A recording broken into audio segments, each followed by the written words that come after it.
15 शबान की रात में हमारे मुल्कों में, जो हमारे अजमी मुल्क हैं, इसमें वो कुछ हो रहा है जो ना मेरे नबी ने किया, ना सहाबा ने किया, ना ताबईन ने किया। अजीब व गरीब इबादत घड़ ली हैं, अजीब व गरीब उसके आमाल बना लिए हैं अपनी तरफ से, और मस्जिदें भरी होती हैं और रोशनियाँ लगी होती हैं और आतिशबाजी हो रही होती है। मेरे नबी ने इस रात की फजीलत बताई, अमल कोई नहीं बताया। जैसे यहाँ कोई सलात तस्बीह की जमात करा रहे होते हैं, कोई इज्तिमाई तहज्जुद पढ़ रहे होते हैं, कोई देगें चढ़ा रहे होते हैं, कोई आतिशबाजी कर रहे होते हैं, तो वो उसमें इतना गुलू हो गया है कि ये भी ठीक नहीं। और कुछ उलमा ने उसके रद में इसका इतना इनकार किया है कि इस रात की कोई फजीलत है ही नहीं, ये भी ठीक नहीं। इस बीच का रास्ता, इस रात की फजीलत में जितनी अहादीस हैं वो ज़ईफ हैं, लेकिन इतनी कसरत से हैं कि उन सब का मिलकर जमा होकर कम से कम वो हसन लगैर ही तक तो पहुंच जाती हैं। और इब्न उसैमीन रहमतुल्लाह अलैह ने भी ये लिखा है कि ज़्यादातर से ज़्यादा इन अहादीस के मजमूए से, चूँकि अगरचे ज़ईफ़ हैं लेकिन काफ़ी ज़्यादा हैं, तो वो हसन लगैर ही तक पहुंच जाती है। तो हसन लगैर ही से कोई अमल साबित नहीं होता, अमल साबित होता है सही हदीस के से। एक अहादीस की कसरत से रिवायात और एक उम्मत का अमल, कि उम्मत का बहुत बड़ा तबका सदियों से इस रात का एहतमाम कर रहा है।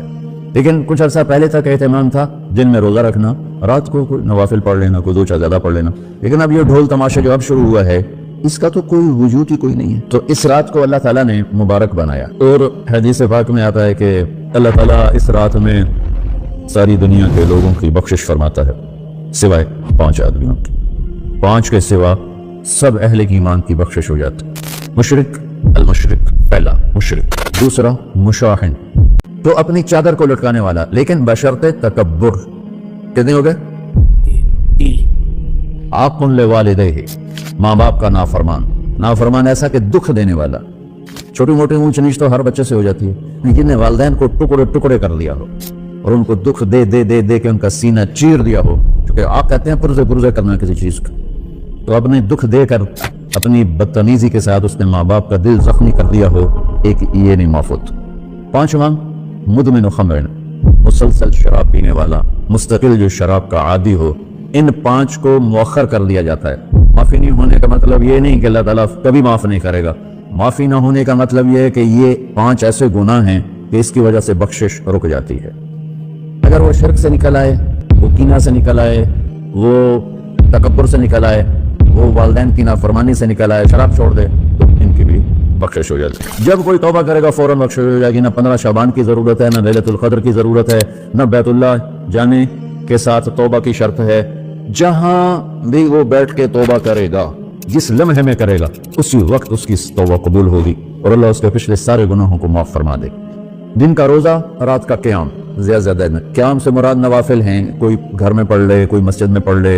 नवाफिल नफली इबादत घर में ही अफजल होती हैं। मेरे नबी सुन्नतें हमेशा घर से पढ़ के आते थे। तहज्जुद अपने घर में पढ़ते थे, मस्जिद में नहीं पढ़ते थे, सिवाय एतकाफ के। आप अपने नवाफिल सुन्नतें सब घर में पढ़ते थे और मस्जिद में सिर्फ फर्ज आके अदा फरमाते थे। और उसके बाद बैठना होता था तो बैठ जाते थे, उठना होता था तो उठ जाते थे। तो एतदाल अल्लाह को हर चीज में पसंद है। दुनिया जो मुख्तसर है उसमें कैसे पसंद नहीं होगा? आखिरत जैसे मामले में भी अल्लाह हमसे कह रहा है एतदाल उम्मतन वसता। ऐसे ईसाइयों की तरह तरके दुनिया भी ना करो, यहूदियों की तरह दुनिया के पीछे ना पड़ जाओ, रिज़्क़ के हलाल भी कमाओ, अपने बच्चों को भी देखो, अपने फ़राइज़ को भी देखो जो दुनियावी हैं, और अल्लाह से भी अपना मामला ठीक करो और दुरुस्त करो। बाद के ज़माने में सहाबा के बाद से ही एक इंतहा पसंदी उम्मत में आई। सारी सारी रात जागना। फलां बुजुर्ग थे, वो रस्से से अपने बालों को बांध लेते थे कि नमाज पढ़ते पढ़ते जब नींद आए और झटका लगे तो रस्से से बंधे हुए बालों से उस झटके से तकलीफ हो और उनकी आँख खुल जाए, फिर नफलों में शुरू हो जाए। एक फलां बुजुर्ग थे, वो अपने आंखों में नमक का सुरमा लगाते थे ताकि आंखें जल जाएं और उसमें वो जलन पैदा हो जाए, नींद उड़ जाए। ये इस ऐसे वाकयात भरे पड़े हैं। फलां बुजुर्ग थे, उन्होंने 30 साल ईशा के वजू से फजर की नमाज अदा की। ये अपनी जगह पे बुजुर्गी है, लेकिन ये भाइयों ये दीन हम पेश नहीं कर सकते।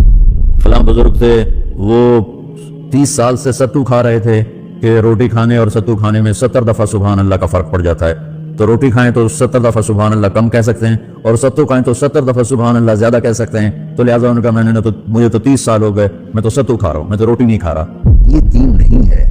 یعنی یہ وہ دین نہیں جو ہم انسانیت کو پیش کر سکتے. یہ تو لوگوں کو دوڑانے والی بات، یہ رہبانیت کی شکل ہے. یہ وہ دین نہیں جو ہم لوگوں کو پیش کریں گے تو وہ کہیں گے واہ واہ واہ واہ کیا دین ہے، وہ قبول کرو. یہ ایک قسم کا غلوف آیا. میں ایک حدیث سناتا ہوں، بخاری شریف میں بھی ہے، مجھے اب ہر شے بھول گئی، لیکن وہ ہے نہی الغلوف. اس طرح کر کے آپ لوگ زیادہ جانتے ہیں، مجھے پڑھ رہے ہیں کہ غلوف سے نہیں. حدیث آپ کو سب کو یاد ہوگی کہ 3 صحابہ آئے اللہ کے نبی کے گھر اور پوچھا کہ اللہ کے نبی رات کیسے گزارتے ہیں. تو گھر والوں نے کہا سوتے بھی ہیں، جاگتے بھی ہیں، کھاتے بھی ہیں. تو وہ تینوں آپس میں کہنے لگے وہ تو نبی ہیں، سوئیں بھی تو کوئی بات نہیں، اور شادی ہے کوئی بات نہیں، ہم تو نبی نہیں، ہمیں تو کچھ کرنا چاہیے.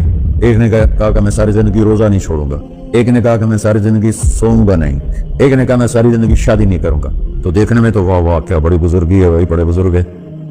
ہمارے نبی کو پتا چلا آپ نے تینوں کو بلا لیا. کہا تم مجھ سے زیادہ اللہ سے ڈرنے والے ہو. میں تم سے انا اتقاکم